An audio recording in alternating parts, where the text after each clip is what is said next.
GOC में हम लोगों ने जो अपने टॉपिक्स शुरू कर दिए थे इलेक्ट्रॉनिक इफ़ेक्ट्स के अंतर्गत, वो इंडक्टिव इफेक्ट पढ़ चुके हैं। इसके अलावा इलेक्ट्रॉनिक इफेक्ट में और कौन कौन सा पढ़ लिया हम लोगों ने? इलेक्ट्रोमैग्नेटिक इफेक्ट, आपका मेसोमेरिक इफेक्ट, कॉन्जुगेशन किस तरीके से होती है ये पढ़ लिया। आज जो टॉपिक हम लोग पढ़ने जा रहे हैं ये हम लोगों का हाइपर कॉन्जुगेशन है। ठीक है, हम लोगों को जिसके बारे में पढ़ना है वो है हाइपर कॉन्जुगेशन। अभी जिस इंसान ने कॉन्जुगेशन पढ़ी है उसको कॉन्जुगेशन के बारे में इतना तो पता होगा ही होगा कि कॉन्जुगेशन में पाई इलेक्ट्रॉन्स पार्टिसिपेट करते हैं। कभी भी कॉन्जुगेशन में क्या पार्टिसिपेट करते हैं? Pi electrons. रेजोनेंस में कौन पार्टिसिपेट करते हैं? आपके पाई इलेक्ट्रॉन्स। अब यहाँ पे जो ये वर्ड है हाइपर कॉन्जुगेशन, ये आपका कुछ हद तक मतलब रेजोनेंस के जैसा है, बट मैं ये नहीं कहूँगी कि ये कम्प्लीटली आप लोगों का रेजोनेंस है। क्यों इसको हम लोग कम्प्लीटली नहीं रेजोनेंस कहेंगे? क्योंकि ये आपका एक ऐसा स्टार इफेक्ट है। स्टार इफेक्ट मतलब एक ऐसा आपका सुपर स्टार है जिसमें कॉन्जुगेशन होती है, बट यहाँ पे जो कॉन्जुगेशन हो रही है, कॉन्जुगेशन इज ड्यू टू आप लोगों के विच इलेक्ट्रॉन? आपका सिग्मा इलेक्ट्रॉन्स। यहाँ पे कॉन्जुगेशन किसकी वजह से होती है? Sigma electrons. इमेजिन करो पूरे रेजोनेंस भर तुम ये सीखते आए कि कॉन्जुगेशन होती है पाई इलेक्ट्रॉन्स की वजह से। अब तुम एक ऐसा इफेक्ट सीखने जा रहे हो जहाँ पे तुमको ये पता चल रहा है कि यहाँ पे एक तरीके का ये डिफरेंट सा आप लोगों का क्या है, या आप लोगों का एक डिफरेंट प्रकार का रेजोनेंस ही है, लेकिन इसमें जो कॉन्जुगेशन हो रही है वो कॉन्जुगेशन कौन करवा रहा है? आप लोगों का सिग्मा इलेक्ट्रॉन्स करवा रहे हैं। बट इसका ये मतलब नहीं होता है कि कहीं के भी कोई भी सिग्मा इलेक्ट्रॉन्स कॉन्जुगेशन में इन्वॉल्व होने लगेंगे। हाइपर कॉन्जुगेशन ना बड़ा ही चूजी किस्म का इंसान है। वो क्या करता है, उसको सिग्मा इलेक्ट्रॉन्स के साथ मतलब सिग्मा इलेक्ट्रॉन्स को कॉन्जुगेशन में इन्वॉल्व तो करवाना है, बट वो कौन से वाले सिग्मा इलेक्ट्रॉन्स को इन्वॉल्व करवाता है? सबसे पहला उसकी नज़र में जो कार्बन और हाइड्रोजन होते हैं, इन दोनों के बीच में जो बॉन्ड होता है, ठीक है, तो इस कार्बन और हाइड्रोजन के बीच का जो ये बॉन्ड होता है, इस बॉन्ड में जो ये इलेक्ट्रॉन्स इन्वॉल्व होते हैं ना, ये आप लोगों के सिग्मा इलेक्ट्रॉन्स कॉन्जुगेशन करते हैं। इमेजिन करो कल को तुम्हारे पास सी डबल बॉन्ड ओ है, या चलो सी डबल बॉन्ड ओ को छोड़ो, कार्बन कार्बन के बीच में ही मान लेते हैं एक सिंगल बॉन्ड है, तो इट डजंट मीन्स कि आपके वो कार्बन कार्बन के बीच का जो सिंगल बॉन्ड था वो हाइपर कॉन्जुगेशन में अपने सिग्मा इलेक्ट्रॉन्स को देगा। तो ये जो कॉन्जुगेशन है मानते हैं कि सिग्मा इलेक्ट्रॉन्स की वजह से होती है, परंतु ये जो सिग्मा इलेक्ट्रॉन्स यहाँ पे आप यूज़ करते हो ये सिर्फ और सिर्फ आप लोगों के कार्बन हाइड्रोजन बॉन्ड वाले ही होते हैं। अब इसमें एक और डिस्क्लेमर आ जाता है। डिस्क्लेमर ऐसे कि जैसे मान कर चलते हैं कि आपके पास एक एग्जाम्पल है, जैसे एक एग्जाम्पल ले लो CH3, इसको थोड़ा एक्सपैंड करके बना लो। कार्बन, यहाँ ऊपर में हाइड्रोजन, यहाँ हाइड्रोजन, यहाँ हाइड्रोजन, यहाँ कार्बन, यहाँ पे CH2, यहाँ CH2, और मान लेते फिलहाल के लिए यहाँ CH2 पॉजिटिव। तो अभी अपना ध्यान जो है वो CH2 प्लस यानी कि कार्बोकैटायन पर नहीं डालना। अब अगर कोई तुमसे पूछे कि यहाँ पे सिग्मा इलेक्ट्रॉन्स कहाँ कहाँ दिख रहे हैं, ठीक है, इस वाले पार्ट को तुम इग्नोर करो। ठीक है, ये वाला जो पार्ट है ना, ये वाला पार्ट, इस वाले पार्ट को तुम क्या करो? इग्नोर करो। इस तरफ का जितना भी हिस्सा है इसको क्या करो? इग्नोर करो। ठीक है, अभी सिर्फ और सिर्फ अपने सिग्मा इलेक्ट्रॉन्स पे फोकस करो।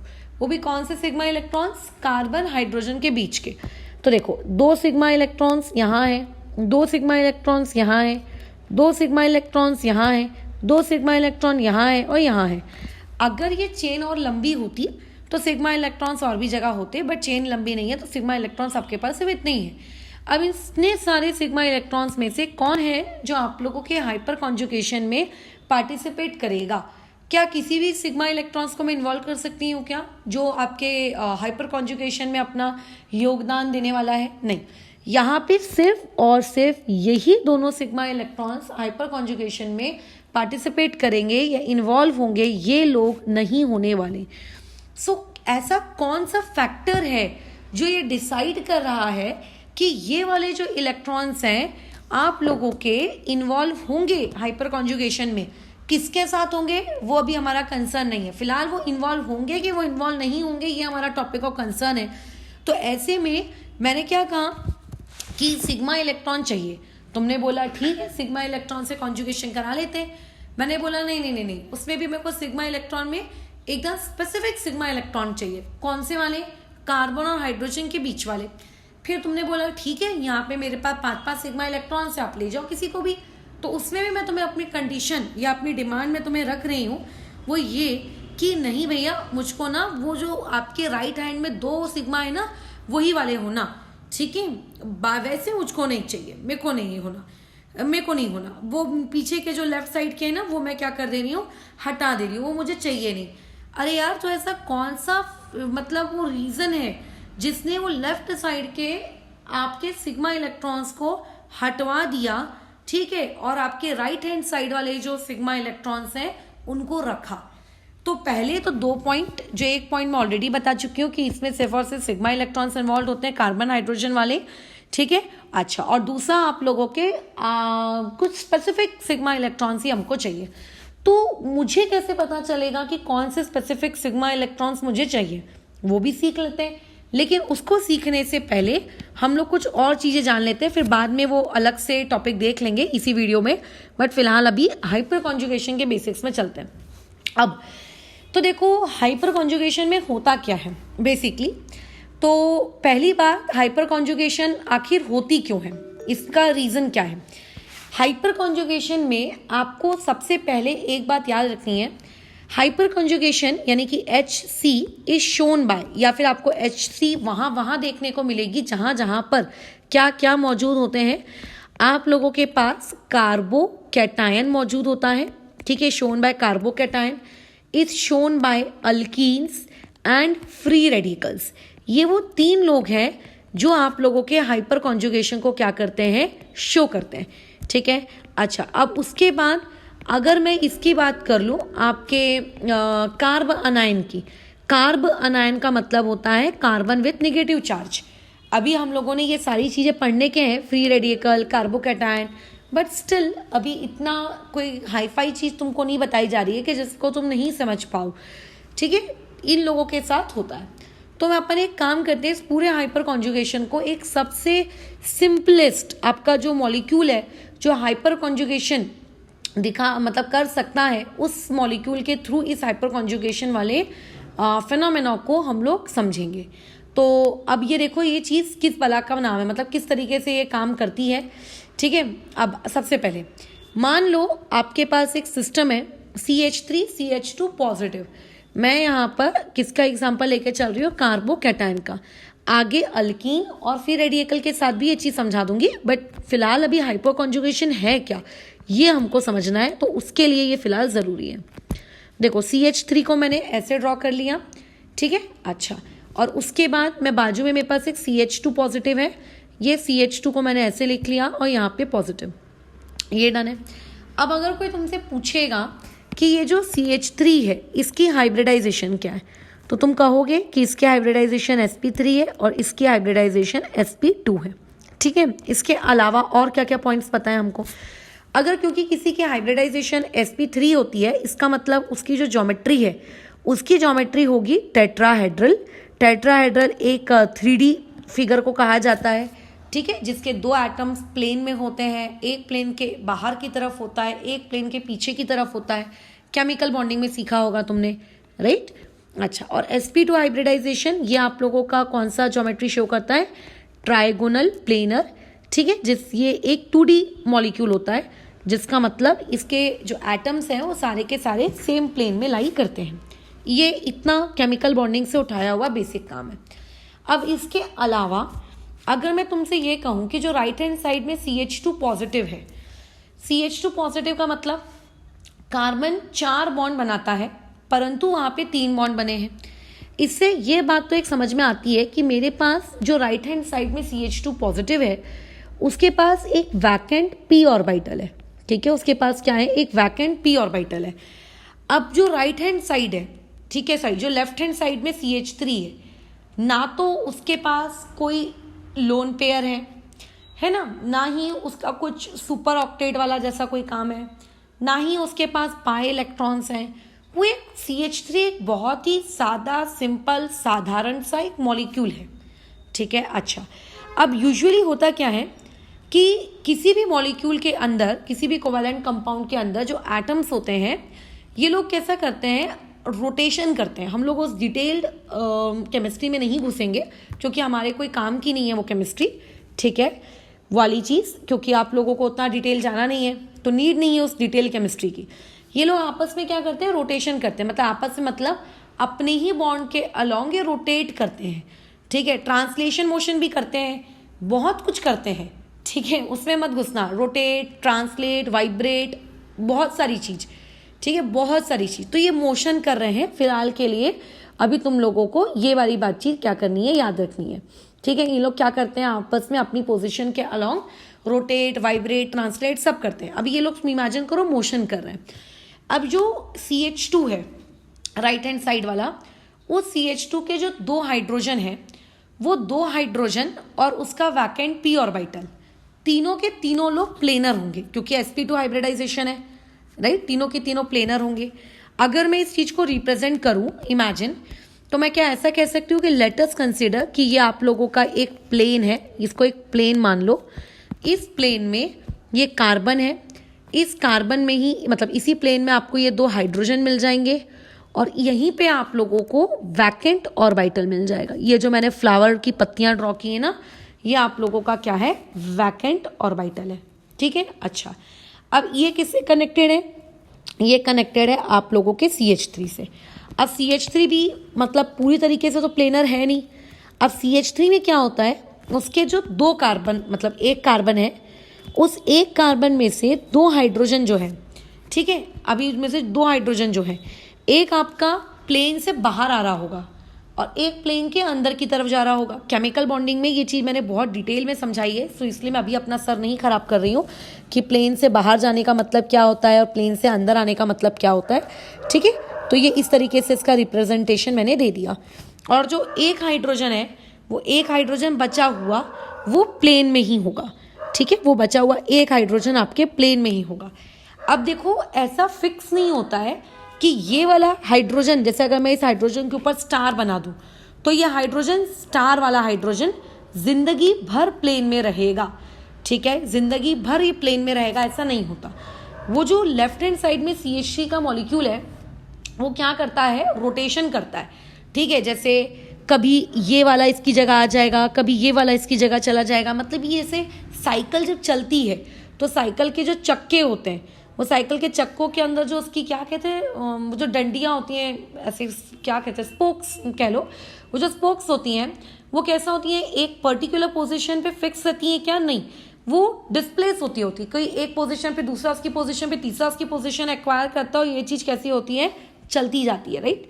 तो वैसे ही आप लोगों के पास अभी अगर मैंने ये कहा है कि वो स्टार वाला हाइड्रोजन प्लेन में है, तो इसका ये मतलब बिल्कुल नहीं होता कि वो स्टार वाला हाइड्रोजन जिंदगी भर प्लेन में ही रहेगा, ऐसा नहीं होता, ठीक है। वो जो नीचे के हाइड्रोजन है वो उसकी जगह आएंगे, वो नीचे उनकी जगह जाएगा, फिर वो उसकी जगह कोई और आएगा, मतलब ये साइकिल कंटिन्यूअस रोटेशन में चलती ही रहेगी। अब इस पूरी सिचुएशन के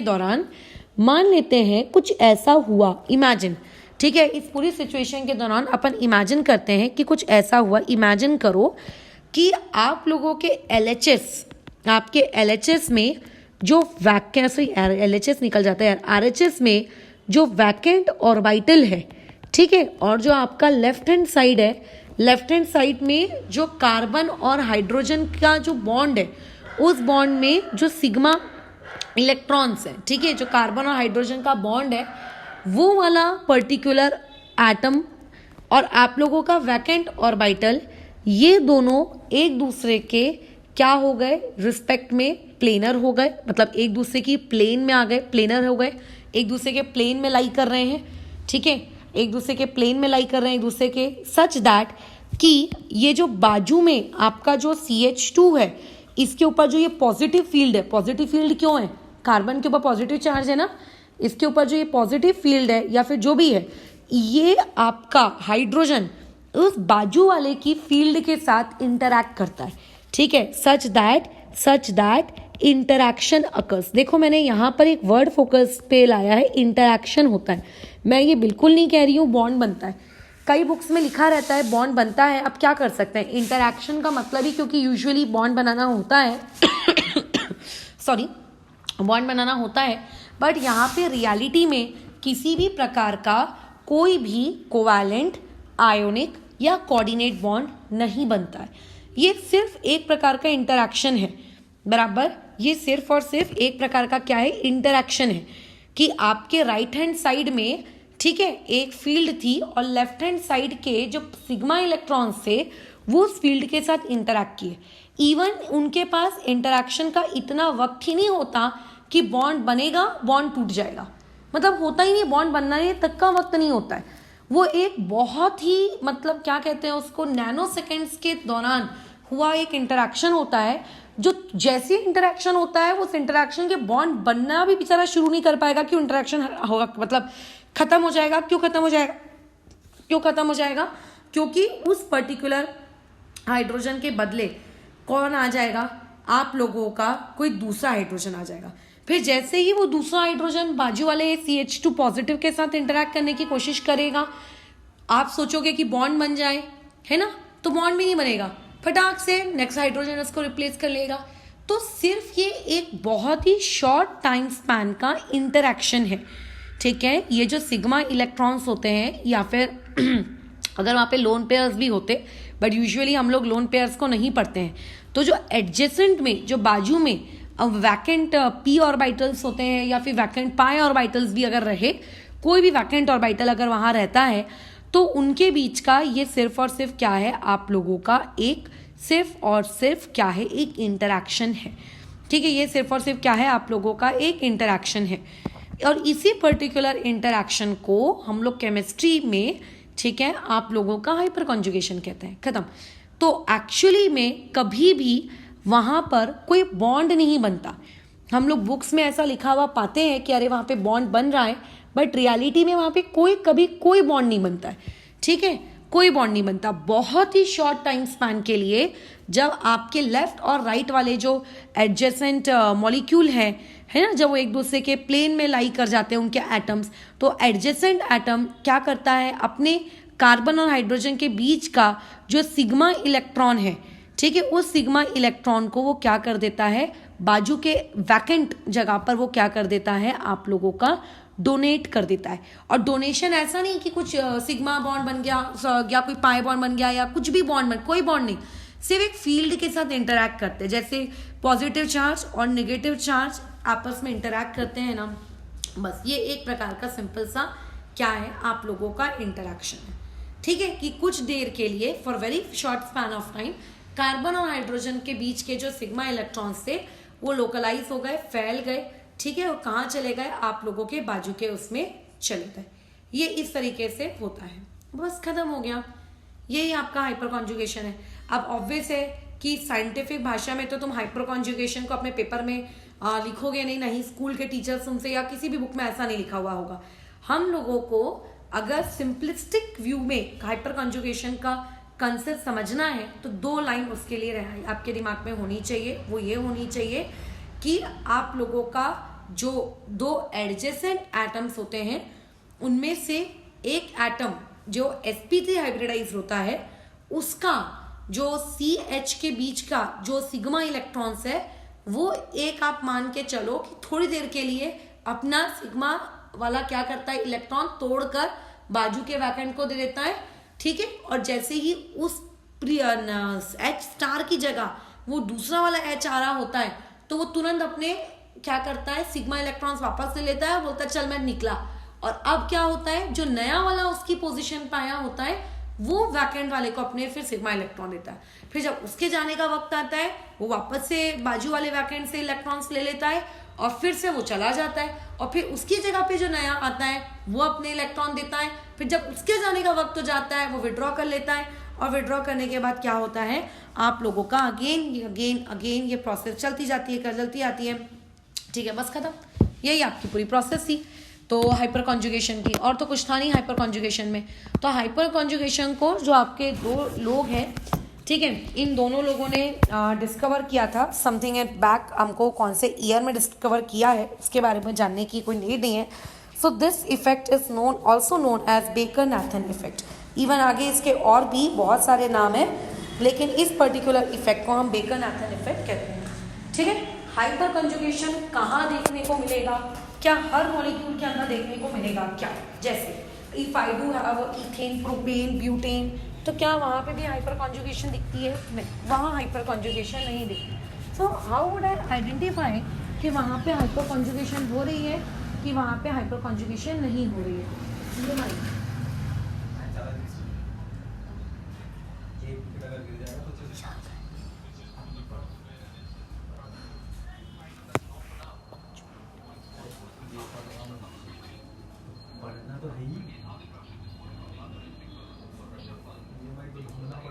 ठीक है, तो इस इफेक्ट को हम लोग बेकर-नाथन इफेक्ट भी कहते हैं। अब हमको ये सीखना है कि किस चीज़ में आपकी हाइपर कॉन्जुगेशन होगी और किस चीज़ में हाइपर कॉन्जुगेशन नहीं होगी। ठीक है, किस चीज़ में आपका हाइपर कॉन्जुगेशन होने वाला है और किस में आपका हाइपर कॉन्जुगेशन नहीं होने वाला है। ठीक है, तो हाइपर कॉन्जुगेशन के लिए कुछ बहुत ही इम्पॉर्टेंट क्राइटेरिया होते हैं। वो इम्पॉर्टेंट क्राइटेरिया हम लोगों के पास ये है, 2 मिनट रुकोगे?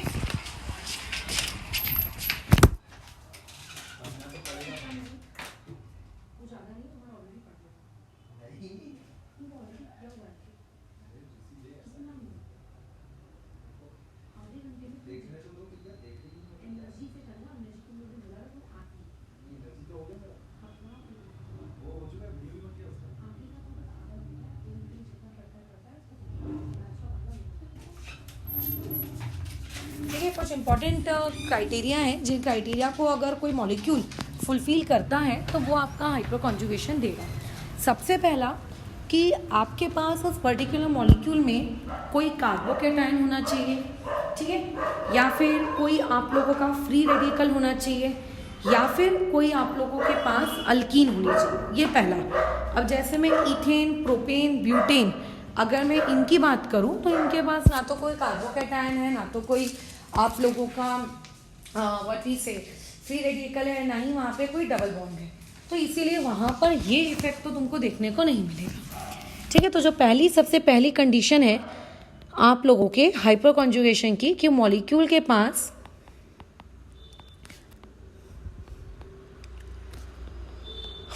मॉलिक्यूल शुड कंटेन क्या? आपका फ्री रेडिकल, दूसरा कार्बोकैटायन, और तीसरा यहाँ पे होना चाहिए अल्कीन। अगर ये नहीं है तो फिर तुम आ जाओगे दिक्कत में। ठीक है, अच्छा, उसके बाजू में ये जो है ना, इसको मैं अपना क्या मानती हूँ, मैं इनको अपना सिस्टम कहती हूँ। मैं जब भी ऑर्गेनिक केमिस्ट्री में बात करती हूँ मैं इनको अपना सिस्टम मान लेती हूँ। तो इन सिस्टम से बाजू में जो कार्बन अटैच्ड है, ठीक है, इन carbon attached to this systems should be sp3 hybridised. याद रखना, ठीक है, ये जो सिस्टम्स हैं कार्बोकैटायन, फ्री रेडिकल और आपका डबल बॉन्ड, ठीक है, इनसे जो आप लोगों का क्या अटैच होता है, कार्बन जो अटैच होता है वो sp3 हाइब्रिडाइज होना चाहिए। कई बार हम लोगों को इतने सिंपल से मॉलिक्यूल दे दिए जाते हैं जिसमें हमारा सिर्फ और सिर्फ यही एक काम होता है, आइडेंटिफिकेशन करना कि वहाँ पे हाइपर कॉन्जुगेशन हो रही है कि वहाँ पे हाइपर कॉन्जुगेशन नहीं हो रही।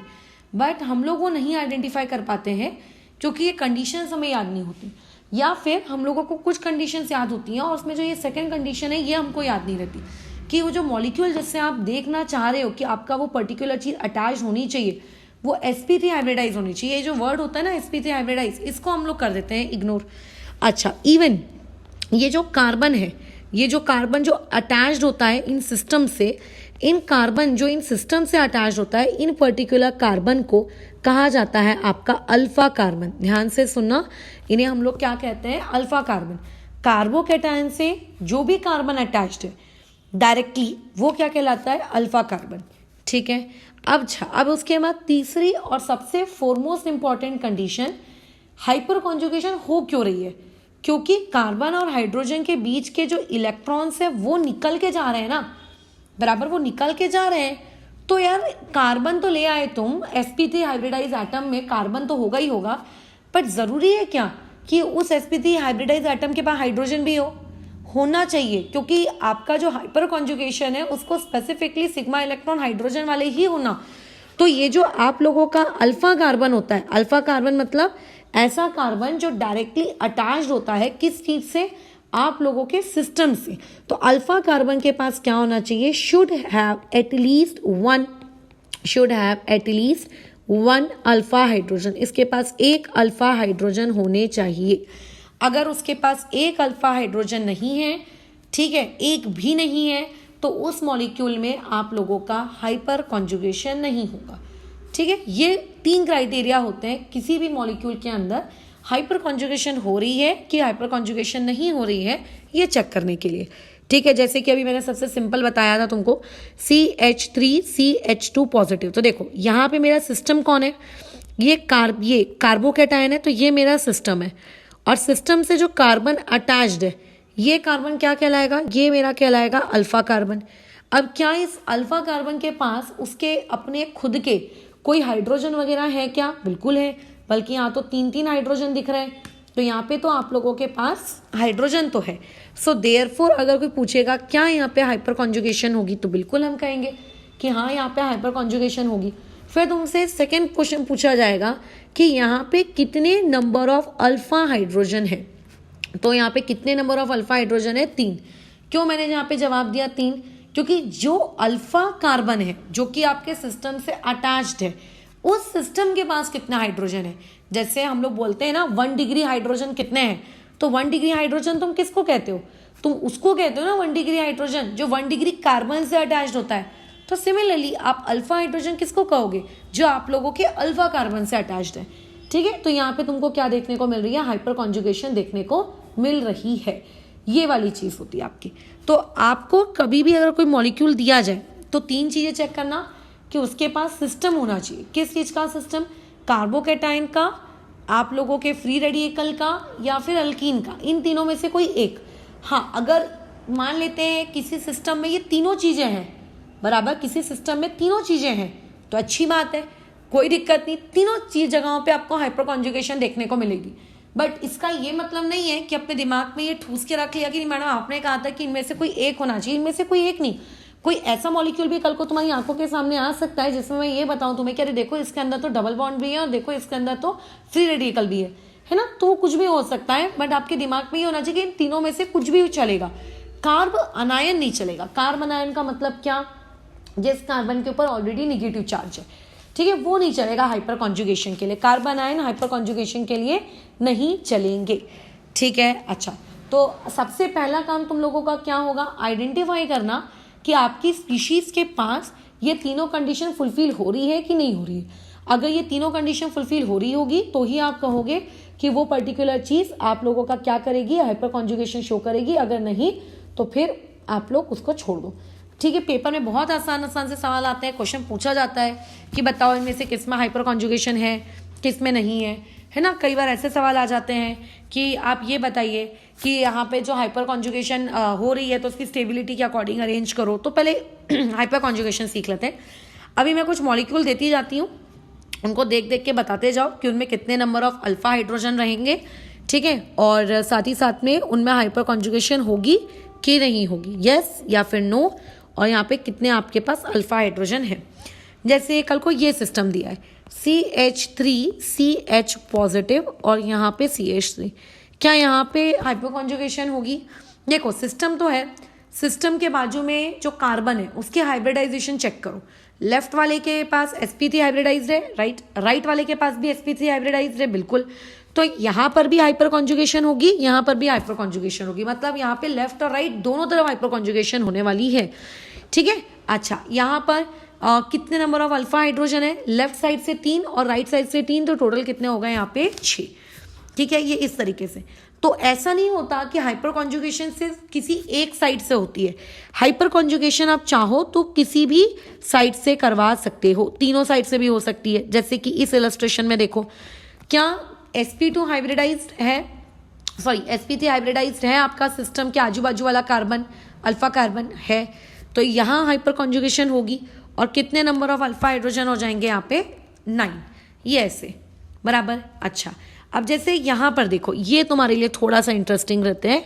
यहाँ मैंने CH3 लगा दिया, यहाँ मैंने CH2 CH3 लगा दिया, यहाँ पे मैंने हाइड्रोजन लगा दिया और यहाँ पे मैंने पॉजिटिव लगा दिया।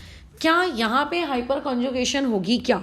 तो जहाँ पे हाइपर कॉन्जुगेशन होने वाली है वहाँ पे मैं रेड टिक कर रही हूँ, तो हाँ यहाँ पे होगी। क्यों होगी? क्योंकि वो डायरेक्टली सिस्टम से भी अटैच्ड है, sp3 हाइब्रिडाइज भी है और उसके पास हाइड्रोजन भी है, बिल्कुल तो होगी। क्या CH2 में हाइपर कॉन्जुगेशन होगी? बिल्कुल होगी। sp3 हाइब्रिडाइज भी है और आपके सिस्टम से डायरेक्टली भी कनेक्टेड है और उसके पास 2 हाइड्रोजन है, ठीक है, तो यहाँ तो होगी। क्या जो आपके राइट हैंड साइड में जो CH3 है, क्या उसमें हाइपर कॉन्जुगेशन होगी क्या? नहीं, यहाँ पे हाइपर कॉन्जुगेशन नहीं होगी। तो क्यों नहीं होगी यहाँ पे हाइपर कॉन्जुगेशन? क्योंकि हाइपर कॉन्जुगेशन के लिए ज़रूरी है कि आप जिस sp3 हाइब्रिडाइज कार्बन का आप सिग्मा इलेक्ट्रॉन लेना चाह रहे हो वो आपके सिस्टम से डायरेक्टली अटैच्ड होना चाहिए, ठीक है, डायरेक्टली। तो क्या ये CH3 तुम्हारे कार्बोकैटायन से डायरेक्टली अटैच्ड है? नहीं, इसीलिए इसके हाइड्रोजन हमारी हाइपर कॉन्जुगेशन के लिए किसी काम के नहीं है। तो अब तुम्हें शायद समझ में आ रहा होगा कि जो स्टार्टिंग में मैंने तुमसे ये कहा था कि ये दोनों हाइपर कॉन्जुगेशन में पार्टिसिपेट करेंगे बट ये लोग हाइपर कॉन्जुगेशन में पार्टिसिपेट नहीं करेंगे, तो ये उसका रीजन है, ठीक है। तो ये आपका हाइपर कॉन्जुगेशन में पार्टिसिपेट करने वाला नहीं है। अच्छा, ये जो नीचे हाइट, अब देखो स्टूडेंट से गलती कहाँ होती है, वो क्या करते हैं, ये जो आप लोगों का हाइड्रोजन दिख रहा है ना, इसको भी अपने अल्फा हाइड्रोजन में काउंट कर लेते हैं। भैया ये आप लोगों का अल्फा हाइड्रोजन नहीं है, ठीक है। क्यों नहीं है आप लोगों का अल्फा हाइड्रोजन? रीजन क्या है इसके अल्फा हाइड्रोजन नहीं होने का? अल्फा हाइड्रोजन उसको कहा जाता है जो आपके सिस्टम के कार्बन से जो कार्बन जुड़ा हो उस कार्बन का हाइड्रोजन, ठीक है। सिस्टम का हाइड्रोजन नहीं चाहिए, सिस्टम से जो कार्बन जुड़ा है उस कार्बन का हाइड्रोजन, बल्कि ये हाइड्रोजन तो डायरेक्टली खुद सिस्टम से जाके जुड़ गया है, तो ऐसे हाइड्रोजन को अल्फा हाइड्रोजन में काउंट नहीं करेंगे। तो यस, ये मॉलिक्यूल हाइपर कॉन्जुगेशन दिखाएगा, ठीक है। और इसके पास जो total number of alpha hydrogen होंगे दैट वुड बी 5, ये ऐसा रहेगा, ठीक है। ये इस तरीके का रहेगा इसका। तो आपको क्वेश्चन पेपर में ये आइडेंटिफाई करते आना चाहिए कि हाइपर कॉन्जुगेशन हो रही है कि नहीं हो रही है, और अगर हो रही है तो वहाँ पे कितने आपके पोजीशंस पर हो रही है, प्लस वहाँ पे कितने अल्फा हाइड्रोजन है। जैसे मान लेते हैं एक सिस्टम ये है, इसमें आपको आइडेंटिफाई करना है हाइपर कॉन्जुगेशन ये हो रही है कि नहीं हो रही।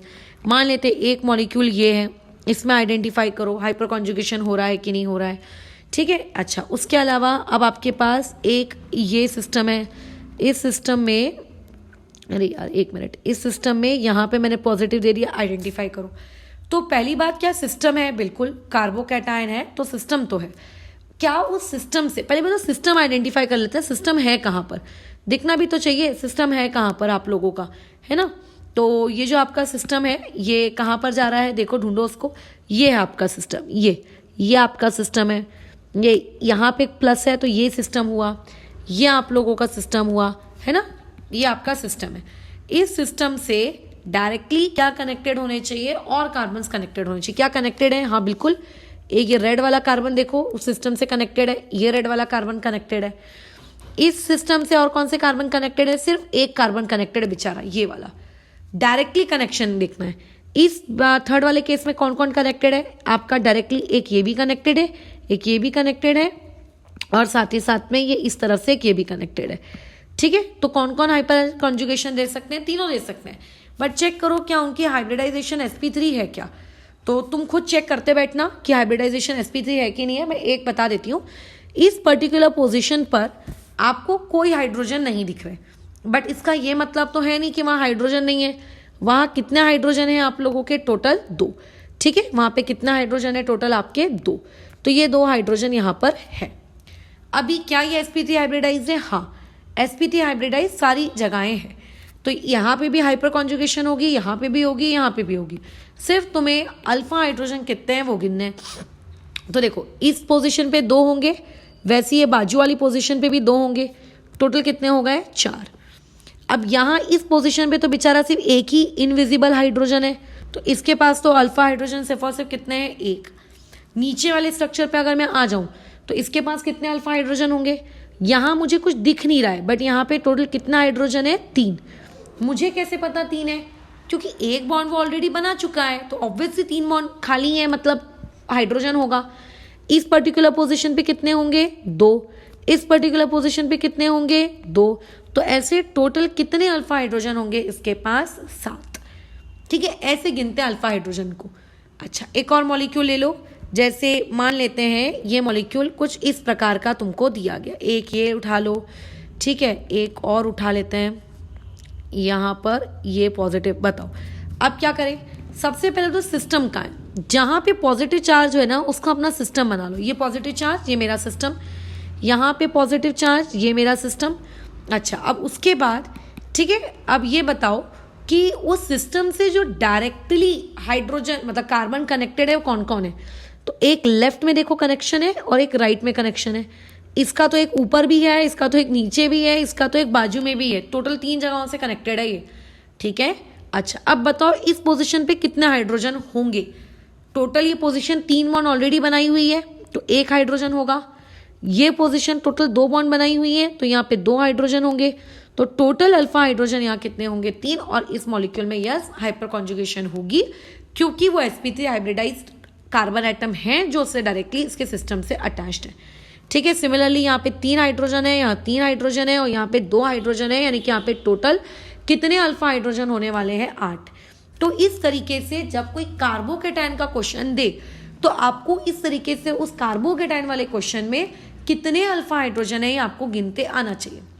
बट अगर मान लेते हैं कार्बोकेटायन की जगह फ्री रेडिकल रहता, तो फ्री रेडिकल को अपना सिस्टम मान लेते हैं, खत्म। फ्री रेडिकल के क्वेश्चन में और कार्बोकेटायन के क्वेश्चन में कोई ऐसा खास आपको डिफरेंस नहीं देखने को मिलेगा, ठीक है।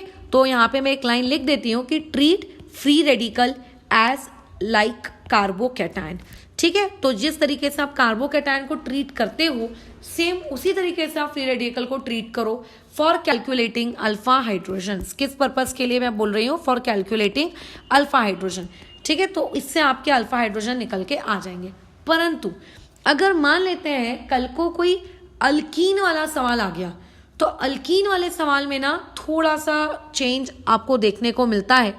थोड़ा सा मतलब कोई भयानक चीज़ नहीं बताई जा रही है, वही सब चीज़ें हैं, बट थोड़ी संभल कर करना होता है। यहाँ पे गलतियाँ क्योंकि होती हैं, अभी राइट नाउ मे बी ना हो, बट बाद में तुम लोगों के इसके अंडा देने की प्रोबेबिलिटी बहुत हाई रहती है। जैसे कि ये आप लोगों को क्वेश्चन दिए हैं, इस क्वेश्चन में कितने अल्फा हाइड्रोजन है ये तुम्हें बताना है। तो जैसे हम लोग सिस्टम किसे मानते थे? आपके पूरे के पूरे कार्बन को, जिसके ऊपर पॉजिटिव चार्ज होता था उसे मानते थे, जिस पे फ्री रेडिकल होता था उसको मानते थे। तो सिमिलरली यहाँ पर भी आप अपना सिस्टम किसे मानोगे? ये पूरा का पूरा डबल बॉन्ड, जितने कार्बन, जिन कार्बन के बीच में डबल बॉन्ड है ना, उसे अपना सिस्टम मानोगे। यहाँ पे भी किनके बीच में डबल बॉन्ड है? इन दोनों के बीच में। तो ये आपका सिस्टम हुआ। अब इस सिस्टम से जो कार्बन डायरेक्टली अटैच्ड है वो आपके अल्फा कार्बन कहलाएंगे। तो एक कार्बन ये अटैच्ड है, एक कार्बन ये अटैच्ड है, ये दोनों अल्फा कहलाएंगे। इन अल्फा कार्बन वालों के पास चेक करना क्या ये sp3 हाइब्रिडाइज है क्या? बिल्कुल ये sp3 हाइब्रिडाइज है, ये sp3 हाइब्रिडाइज होने चाहिए। हाँ, ये sp3 हाइब्रिडाइज होने चाहिए। अगर sp3 हाइब्रिडाइज नहीं है तो हाइपर कॉन्जुगेशन नहीं होगी। और कितने हाइड्रोजन है बस ये गिन लो। तो लेफ्ट वाले के पास भी 3 है, राइट वाले के पास भी 3 है, तो ये टोटल हो गए 6। सिमिलरली अगर नीचे वाले केस में आ जाऊं तो टोटल कितने हो जाएंगे? 9। अब इसमें लोगों से गलती होती है, वो आंसर मार्क कर देते हैं 10 मतलब वो इसको भी काउंट कर लेते हैं आपके अल्फा हाइड्रोजन में। तो याद रखना ये तुम लोगों का अल्फा हाइड्रोजन नहीं है, क्योंकि अल्फा हाइड्रोजन का मतलब ही क्या होता है कि सिस्टम से जो कार्बन कनेक्टेड है उस कार्बन के हाइड्रोजन, ठीक है, ये तो खुद सिस्टम से डायरेक्टली कनेक्टेड है। तो यहाँ पे हम लोग इसको आपके काउंट नहीं करेंगे किसमें? अल्फा हाइड्रोजन में। अब जैसे कि एक मॉलिक्यूल ये ले लो, ये मान लेते हैं आपके पास एक क्वेश्चन आ गया, ये इस तरीके से सभी में तुम्हें अभी क्या करना है? अल्फा हाइड्रोजन गिनने हैं। अच्छा, जैसे मैंने एक तुम्हें और कहा था केस कि मान के चलते हैं आपके पास कोई एक ऐसा क्वेश्चन आ जाए जिस क्वेश्चन में आपको कार्बोकेटायन भी देखने को मिल रहा है और साथ ही साथ में आप लोगों को मानकर चलो डबल बॉन्ड भी देखने को मिल रहा है। तो कंफ्यूज मत हो जाना कि किसके रिस्पेक्ट में मैं अल्फा हाइड्रोजन निकालूं। आपको कार्बोकेटायन के रिस्पेक्ट में भी अल्फा हाइड्रोजन निकालना है और आपको उस डबल बॉन्ड के रिस्पेक्ट में भी अल्फा हाइड्रोजन निकालने हैं, दोनों के रिस्पेक्ट में। मतलब यहाँ पे कोई ऐसा प्रायोरिटी ऑर्डर नहीं चलता है कि नहीं मैडम आपने तो कार्बोकैटायन के रिस्पेक्ट में अल्फा हाइड्रोजन निकालोगे तो डबल बॉन्ड के रिस्पेक्ट में नहीं निकालना, या डबल बॉन्ड के रिस्पेक्ट में निकालोगे तो कार्बोकैटायन के रिस्पेक्ट में नहीं निकालना। तीनों अगर मौजूद हो तो तीनों के रिस्पेक्ट में निकालो, ठीक है। जैसे यहाँ पे अगर कोई मुझसे ये पूछेगा कि मेरा सिस्टम का है, तो इस पर्टिकुलर क्वेश्चन में मेरे पास दो सिस्टम्स हैं, एक ये है और एक मेरा ये सिस्टम है पूरा का पूरा, बराबर। अच्छा, अब उसके बाद कहाँ कितने कितने हाइड्रोजन कनेक्टेड है, यहाँ देखो आपके 2 हाइड्रोजन कनेक्टेड है, यहाँ पे देखो कितना हाइड्रोजन कनेक्टेड है 2, ठीक है। वैसे ही इससे और कौन अटैच्ड है डबल बॉन्ड वाले से और कौन अटैच्ड है, इसके बारे में देखो डबल बॉन्ड वाले से और कौन अटैच्ड है, एक ये कार्बन है और एक ये कार्बन है। तो इस कार्बन में भी कितने हाइड्रोजन होंगे, यहाँ पर भी 2-2 हाइड्रोजन होंगे। तो बेसिकली यहाँ पर टोटल कितने अल्फा हाइड्रोजन तुम्हें देखने को मिल रहे हैं, काउंट करो 8। तुम तुरंत मुंह खोलोगे, बट एक जगह तुमसे गलती हो गई, अरे यार ये भी तो कनेक्टेड है, हम लोग भूल गए इसको, है ना, इसको नहीं भूलना है। और उसके अलावा इसके पास एक हाइड्रोजन है, तो टोटल यहाँ पे 9 अल्फा हाइड्रोजन होंगे। कितने होंगे, 9 अल्फा हाइड्रोजन होंगे, और यहाँ पे हाइपर कॉन्जुगेशन होगी, ठीक है। अच्छा, अभी ऊपर निकालते हैं। तो यहाँ पे सिस्टम कौन है, तो देखो मैं सिस्टम की अगर बात करूँ तो ये मेरा सिस्टम है, ये मेरा सिस्टम है। इस सिस्टम के राइट साइड तो कोई कार्बन ही नहीं है, ठीक है। इस सिस्टम के राइट हैंड साइड में तो कोई कार्बन ही नहीं है। इस सिस्टम के लेफ्ट हैंड साइड में ही जो है सो है। तो कौन कौन है इस सिस्टम के लेफ्ट में, एक ये और एक ये, और दोनों ही पोजीशंस आपकी sp3 हाइब्रिडाइज भी हैं, दोनों ही पोजीशंस के पास आपका हाइड्रोजन भी है, और कितने हैं total hydrogen, 4। So therefore this will be considered as आप लोगों का हाइपर कॉन्जुगेशन केस। ये आप लोग कहोगे कि हाँ ये मॉलिक्यूल हाइपर कॉन्जुगेशन करेगा। तो एक सिस्टम के अंदर, एक मॉलिक्यूल के अंदर सबसे पहले आपको क्या ढूंढना है, सिस्टम ढूंढना है। आफ्टर आइडेंटिफाइंग सिस्टम आपको ये चेक करना है कि उससे डायरेक्टली कौन कौन से कार्बन अटैच्ड है।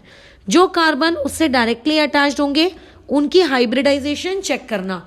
स्टूडेंट्स हाइब्रिडाइजेशन चेक करना भूल जाते हैं, और आफ्टर चेकिंग देयर हाइब्रिडाइजेशन आपको ये देखना है क्या उनके पास हाइड्रोजन है कि नहीं है। अगर उनके पास हाइड्रोजन होगा तो उन लोगों के हाइड्रोजन को अपने अल्फा हाइड्रोजन में काउंट कर लेना, ठीक है। चलो अब इन चारों में तुम्हें कितने अल्फा हाइड्रोजन है वो बताने हैं।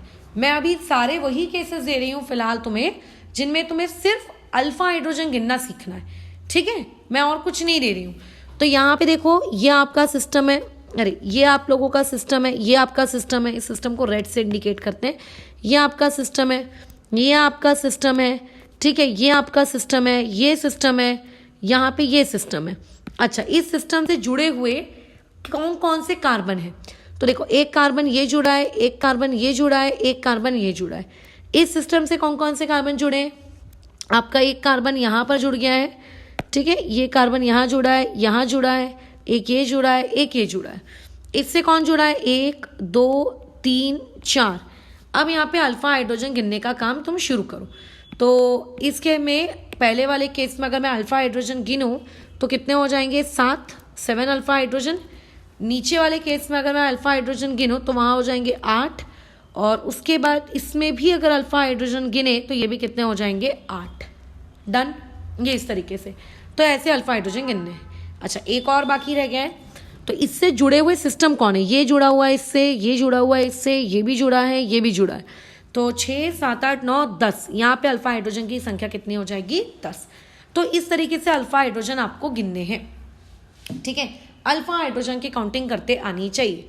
तो अल्फा हाइड्रोजन काउंट कर लिए, बस यही अल्फा हाइड्रोजन और यही अल्फा कार्बन के बीच के जो सिग्मा इलेक्ट्रॉन्स है ना, ठीक है, वो सिग्मा इलेक्ट्रॉन्स क्या करते हैं, आप लोगों के जो बाजू का क्या होता है, वैकेंट ऑर्बिटल होता है, उस वैकेंट ऑर्बिटल में जाकर खुद को क्या कर देते हैं, डोनेट कर देते हैं। So for a very very very very very very very short span of time अब इलेक्ट्रॉन तो चले गए किसी और वैकेंट ऑर्बिटल के पास, राइट, और उस ऑर्बिटल के साथ हमें ऐसा लगता है कि उन्होंने बॉन्ड बना लिया, बट बॉन्ड का मतलब ये थोड़ी ना होता है कि अभी बॉन्ड बना और तुरंत टूट गया, बट वो जैसे ही बॉन्ड बनते हैं तुरंत टूट के भाग जाते हैं वो लोग, उनके बदले फिर कोई दूसरा बनाता है, फिर दूसरा जैसे ही बनाता है तुरंत भाग जाते हैं वो लोग।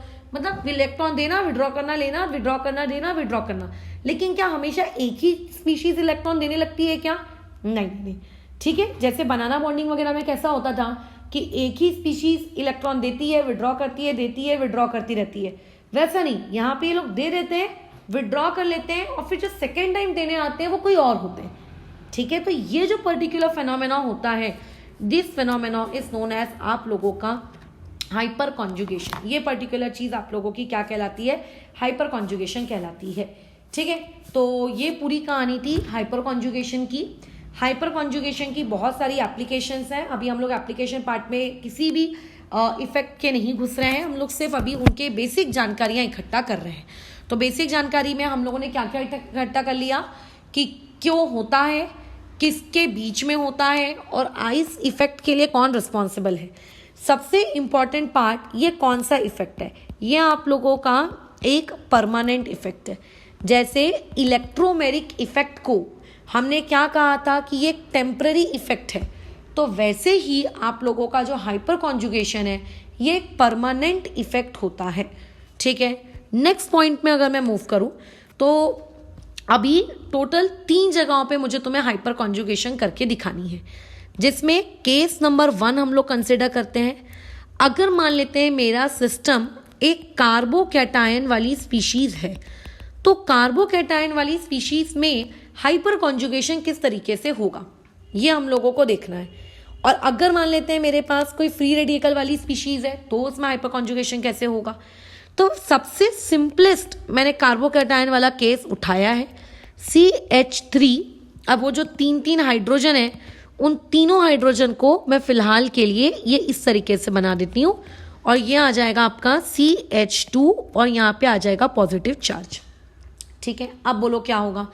For a very very very very short time क्या होगा, ये जो दोनों के दोनों इलेक्ट्रॉन्स हैं, ये दोनों के दोनों इलेक्ट्रॉन्स यहाँ आ जाएंगे।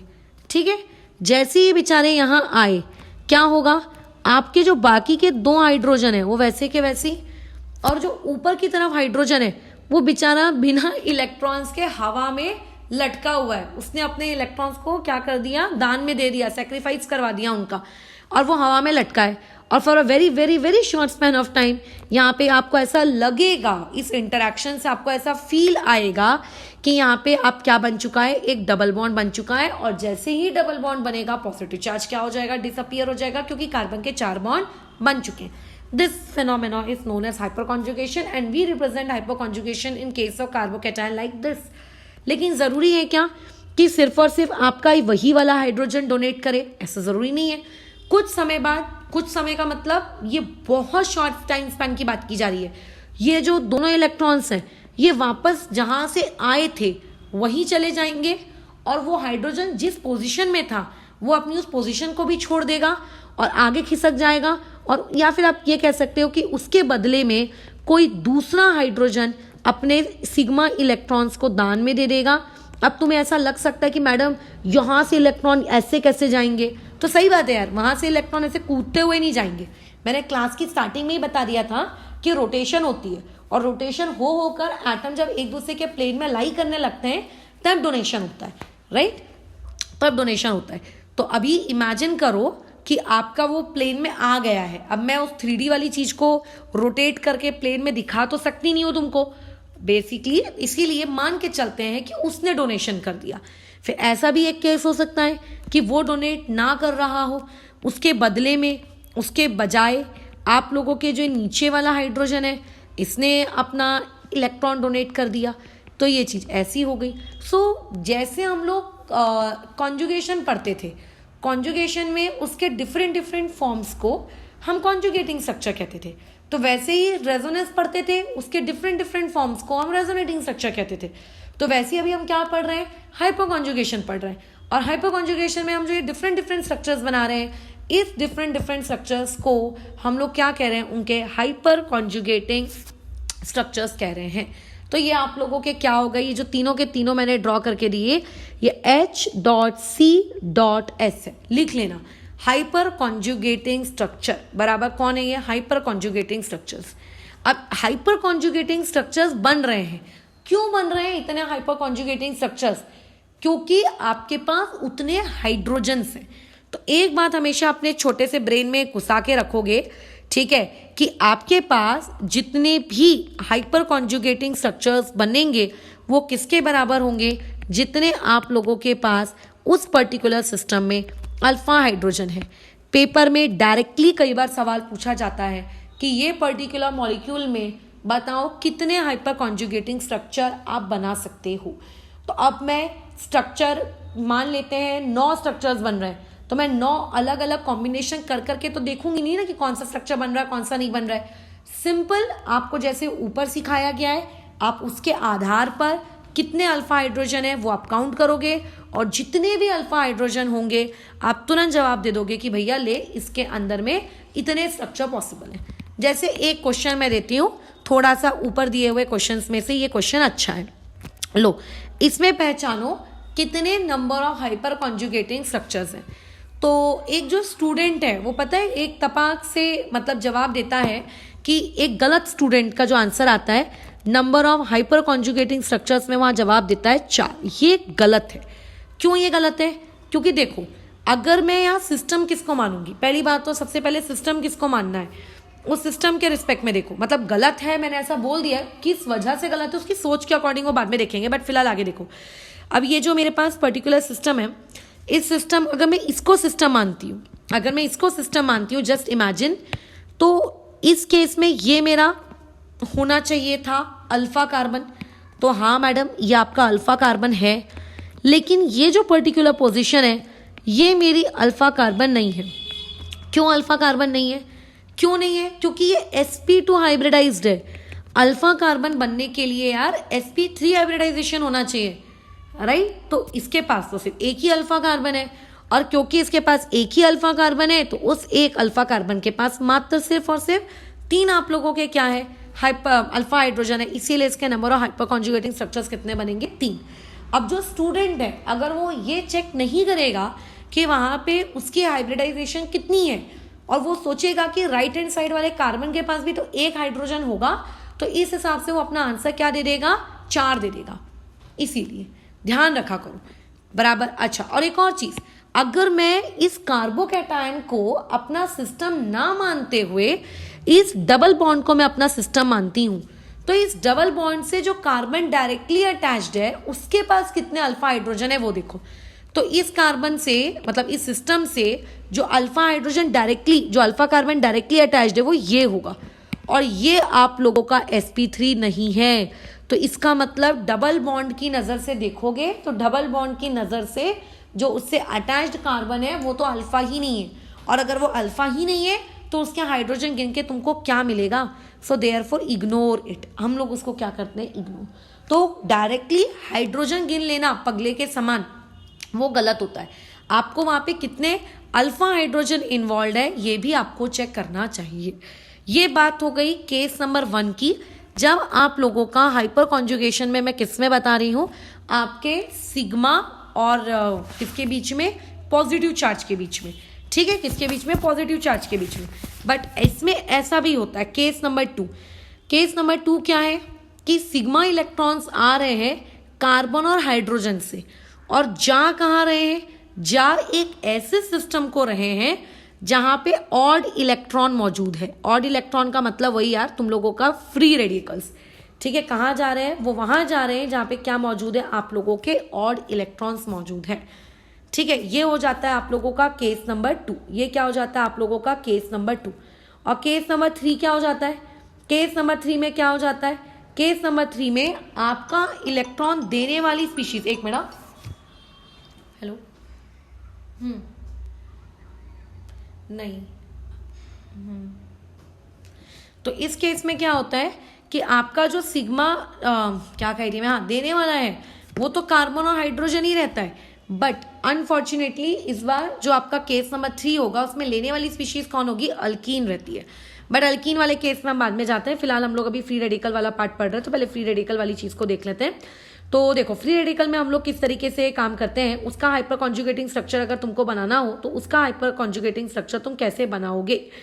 तो सबसे पहले कोई भी एक फ्री रेडिकल का एग्जाम्पल उठा लो तुम। तो क्या है आप लोगों का, एक मान लिया मेरे पास CH3 है, ये लो, और इसको मैंने कनेक्ट कर दिया आपके CH2 डॉट से। This is free radical. ठीक है, अब क्या होगा, फ्री रेडिकल का जब आप हाइपर कॉन्जुगेटिंग स्ट्रक्चर बनाते हो तो याद रखना फ्री रेडिकल होमोलिटिक फिजन की वजह से बनते हैं। तो अब यहाँ पे हम लोगों की आदत कैसी थी ऊपर कार्बोकैटायन वाले केस में कि हमने कार्बन और हाइड्रोजन के जो दोनों इलेक्ट्रॉन्स थे वो दोनों इलेक्ट्रॉन्स क्या करवा दिए थे, आगे शिफ्ट करा दिए थे। बट फ्री रेडिकल्स के केस में आपको वो दोनों इलेक्ट्रॉन शिफ्ट नहीं कराना होता है। फ्री रेडिकल्स के केस में सिर्फ आपका एक ही इलेक्ट्रॉन शिफ्ट होता है और वो जो एक इलेक्ट्रॉन शिफ्ट होता है वो इस पर्टिकुलर इलेक्ट्रॉन के साथ क्या कर लेता है, बॉन्ड बना लेता है। मतलब बेसिकली इन दोनों के बीच में बॉन्ड बन जाता है। और ये जो पर्टिकुलर स्ट्रक्चर है ये आपको कैसा देखने को मिलता है, यहाँ पे हाइड्रोजन कार्बन हाइड्रोजन, यहाँ पे हाइड्रोजन हवा में लटका है, उसके पास देखो उसका एक डॉट है। ठीक है, उसके पास उसका क्या है, एक डॉट है। ठीक है, और यहाँ पे आ गया आप लोगों के पास CH2 डॉट, ये आ गया आपके पास CH2 डॉट, सॉरी यहाँ आ गया डबल बॉन्ड। ठीक है, यहाँ पे आ गया डबल बॉन्ड, ये ऐसे। अब ज़रूरी नहीं है कि वही वाले हाइड्रोजन ने दिया हो सकता है आप लोगों के पास किसी दूसरे वाले ने दिया हो और उसकी वजह से डबल बॉन्ड क्रिएट हुआ हो, ये भी तो हो सकता है। ठीक है, हो सकता है उसने भी ना दिया हो, उसकी वजह से किसी और ने दिया हो। ठीक है, और जिसने दिया होगा वहाँ पे फ्री रेडिकल क्रिएट हो गया होगा। तो ये वेरियस पॉसिबिलिटीज़ हैं आप लोगों के हाइपर कॉन्जुगेटिंग स्ट्रक्चर्स की। क्या इसमें किसी को कोई तकलीफ होगी? मुझे तो नहीं लगता इसमें होनी चाहिए। अब यही चीज़ जो है आप लोगों की एक और जगह आपको देखने को मिल जाती है, वो किस में आप लोगों को दिख जाती है, आपके अल्कीन्स में। केस नंबर 3 इसमें क्या आता है, केस नंबर 3 का मतलब होता है कि सिग्मा इलेक्ट्रॉन कार्बन और हाइड्रोजन से जा रहे हैं, बट उसको एक्सेप्ट कौन कर रहा है, उसको एक्सेप्ट करने वाली स्पीशीज कौन है, आप लोगों की अल्कीन है। ठीक है, अल्कीन का मतलब पाई बॉन्ड्स, बेसिकली कौन है, अल्कीन है। ठीक है, तो अब अल्कीन के केस में समझते हैं कि अगर आपको हाइपर कॉन्जुगेटिंग स्ट्रक्चर बनाना रहे तो आप अल्कीन के केस में देखो हाइपर कॉन्जुगेटिंग स्ट्रक्चर कैसे बनाओगे। क्यों अल्कीन को इतना एम्फेसाइज करके मैं क्यों बता रही हूँ, क्योंकि देखो जब कार्बोकैटायन होता था तो हम ये दोनों इलेक्ट्रॉन आगे शिफ्ट करा देते थे कि ले भाई बॉन्ड बना ले। जब फ्री रेडिकल होता था तो इक्वली तोड़ के इलेक्ट्रॉन आगे शिफ्ट कराते थे। बट जब आपके पास अल्कीन होती है तो अल्कीन के केस में आप इलेक्ट्रॉन्स को तोड़कर आगे शिफ्ट नहीं कराते। अगर आप बोलोगे कि मैं इसको यहाँ शिफ्ट करा देता हूँ मैडम और ये वाली चीज़ मैं आपकी कर लेता हूँ, लो ये आप बताओ कैसा दिख रहा है ये, तो यार ये गलत नहीं दिख रहा है तुमको। क्यों? क्योंकि इस कार्बन ने तो 5 बॉन्ड बना लिए। कभी कार्बन 5 बॉन्ड बनाता है क्या? तो अल्कीन के केस में इस तरीके से बॉन्ड आगे नहीं बनता है। फिर अल्कीन के केस में क्या होता है, अब अल्कीन क्या कहती है कि देखो भाई साहब मेरे पास खाली ऑर्बिटल्स मौजूद हैं। ठीक है, आपको मुझे दिख नहीं रहे तुमको अपनी आंखों से, बट मेरे पास खाली ऑर्बिटल्स मौजूद हैं। ठीक है, मेरे पास कैसे हैं, वैकेंट ऑर्बिटल्स मौजूद हैं। तुमने एमओटी में पढ़ा होगा pi, pi star, sigma, sigma star. तो जो अल्कीन होती है ना, इन लोगों के पास वैकेंट पाई स्टार ऑर्बिटल होता है। तो एक्चुअली में अल्कीन्स के केस में ये जो आपके सिग्मा इलेक्ट्रॉन्स होते हैं ना, वो यहाँ जाते हैं, यहाँ जाते हैं। ठीक है, तो बेसिकली यहाँ पर जो डोनेशन हो रहा है, ये डोनेशन किसके बीच में होता है, ये डोनेशन सिग्मा से पाई स्टार के बीच में होता है, जहाँ पे पाई स्टार का मतलब होता है एंटी बॉन्डिंग। ठीक है, जहाँ पे पाई स्टार का मतलब होता है एंटी बॉन्डिंग, और जो आपका डोनेट कर रहा है सिग्मा, ठीक है, वो किसको कर रहा है, पाई स्टार को कर रहा है। So this was all about आप लोगों का हाइपर कॉन्जुगेशन। ठीक है, कार्बन आयन आप लोगों का कभी भी हाइपर कॉन्जुगेशन नहीं शो करते हैं। ठीक है, कभी भी शो नहीं करते। अब बताओ हाइपर कॉन्जुगेशन में हम लोग करते क्या है कि कार्बन और हाइड्रोजन के बीच का जो कोवैलेंट बॉन्ड होता है ना, उस बॉन्ड में जो शेयर्ड इलेक्ट्रॉन्स होते हैं वो कुछ देर के लिए टूट जाते हैं। ठीक है, for a very very very very very very very very short instance of time, जिसको शायद मैं काउंट भी नहीं कर पाऊँ, इतने कम समय के लिए वो कुछ देर के लिए अवेलेबल नहीं होते हैं। So therefore also known as क्या आप लोगों का नो बॉन्ड रेजोनेंस। ये क्या कहलाता है आप लोगों का, एक और नाम है इसका, नो बॉन्ड रेजोनेंस। क्यों इसका नाम नो बॉन्ड रेजोनेंस रखा गया? क्योंकि for a very short span of time एक ऐसी सिचुएशन आती है जब कार्बन और हाइड्रोजन के बीच का जो बॉन्ड होता है वो आपको दिखता ही नहीं है, बस खत्म, होता ही नहीं है। So therefore it is known as no bond resonance वाला इफेक्ट। ये हाइपर कॉन्जुगेशन था। सो अगर कोई मुझसे पूछेगा कि हाँ madam how you are going to define hyperconjugation, so hyperconjugation को मैं कैसे डिफाइन करूंगी, it is a delocalisation. Delocalisation का मतलब इलेक्ट्रॉन्स को हम लोग क्या कर रहे हैं, फैला रहे हैं। सिग्मा इलेक्ट्रॉन्स कहाँ के, कार्बन हाइड्रोजन के, ठीक है, किसके साथ, मतलब फैला रहे हैं बट किसको दे रहे हैं, आप पॉजिटिव चार्ज को दे सकते हो, आप पाई बॉन्ड को दे सकते हो, ठीक है, या फिर अगर आपके पास कोई फ्री रेडिकल है उसको दे सकते हो। इज नोन एज आपका हाइपर कॉन्जुगेशन, ठीक है, इसको हम लोग हमारा हाइपर कॉन्जुगेशन कहते हैं। अब इसमें एक आखिरी पॉइंट है जिसको मैं पढ़ाकर इस चीज को अभी ओवर करती हूँ। कई बार पेपर में सवाल इस तरीके से पूछ लिया जाता है कि इमेजिन करिए, ठीक है, कि आपके पास में इस तरीके की सिचुएशन है CH3 CH2 पॉजिटिव, फिर आपके पास सिचुएशन है CD3 जहाँ पे D का मतलब ड्यूटेरियम है, ठीक है, ये इस तरीके की, और T का मतलब ट्रीटियम है। अब आपको पूछा जाता है कि हाइपर कॉन्जुगेशन किसमें ज़्यादा होगी, ठीक है, किसमें ज़्यादा होगी। तो एक बात याद रखना, हाइड्रोजन और ड्यूटेरियम और ट्रीटियम में ये हाइपर कॉन्जुगेशन का ऑर्डर रहेगा। ऐसा क्यों, क्योंकि हाइपर कॉन्जुगेशन में बेसिकली हम क्या कर रहे हैं, हम लोग यहाँ पे देखो हाइड्रोजन ड्यूटेरियम और ट्रीटियम को रिप्लेस कर रहे हैं, राइट।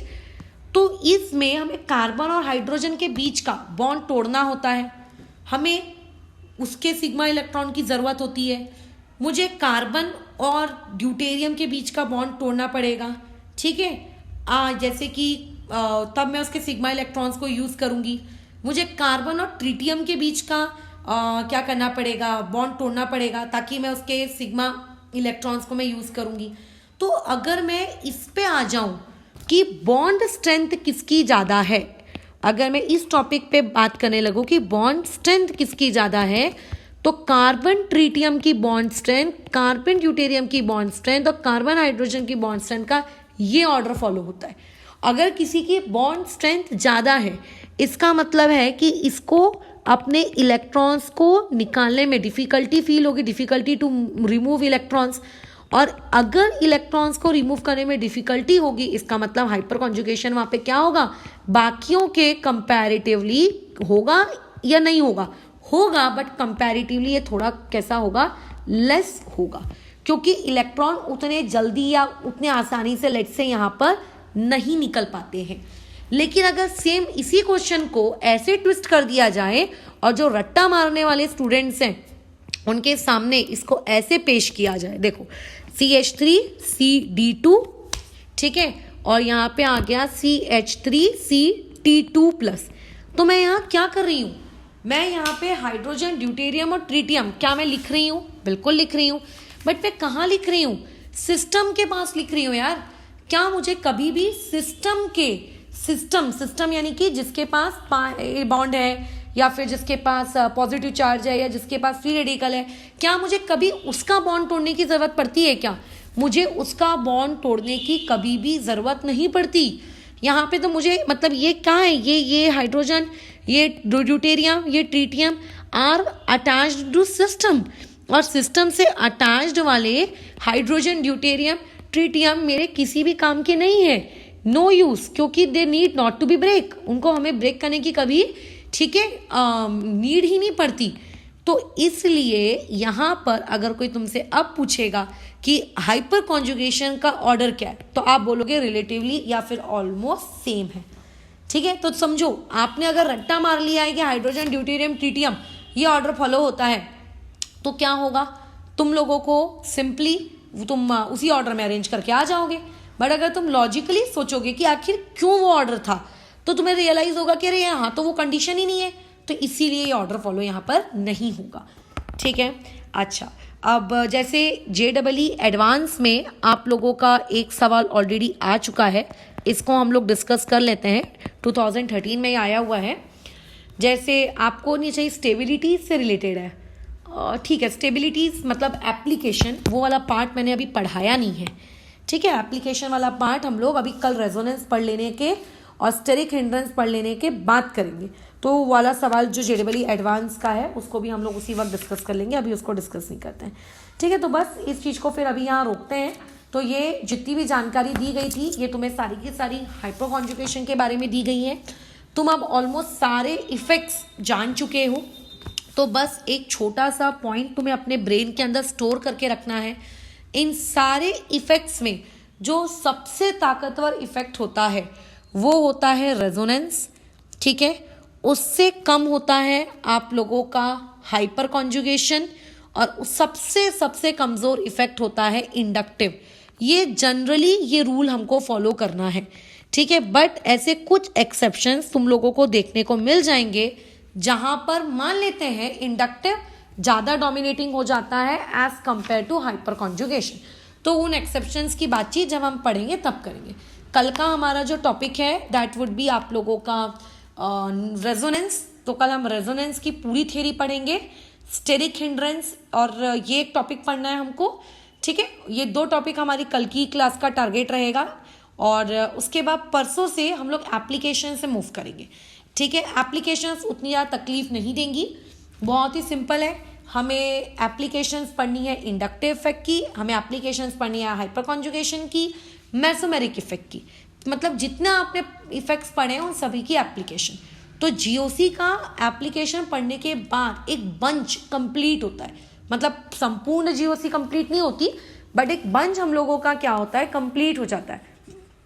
और उसके बाद फिर हमको जो टॉपिक पढ़ना रहता है वो ये रहता है कि एरोमेटिसिटी, कंपाउंड एरोमेटिक है, नॉन एरोमेटिक है, एंटी एरोमेटिक है, ठीक है। क्योंकि रेजोनेंस से भी जो ज़्यादा ताकतवर होती है ना, रेजोनेंस या फिर मेसोमेरिक इफेक्ट से भी जो सबसे ज़्यादा डोमिनेटिंग आप लोगों का रहता है वो रहता है एरोमेटिसिटी।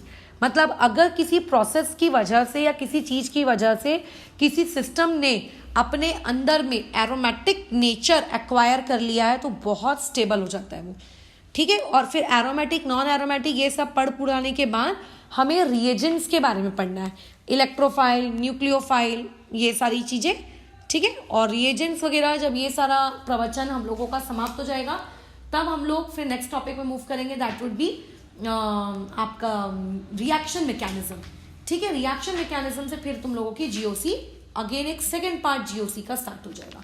तो जीओसी के टोटल कितने पार्ट्स रहेंगे हम लोगों के पास? 4। पहला, हमने सारे इफेक्ट्स के बारे में एक बेसिक आइडिया ले लिया। दूसरा, हम लोग उनके एप्लीकेशंस के बारे में डिस्कशन करेंगे। तीसरा, हम लोग उसके बाद एप्लीकेशन पार्ट खत्म होने के बाद रिएजेंट्स के तरफ मूव करेंगे कि कौन से रिएजेंट कैसे, क्या न्यूक्लियोफाइल, कौन इलेक्ट्रोफाइल।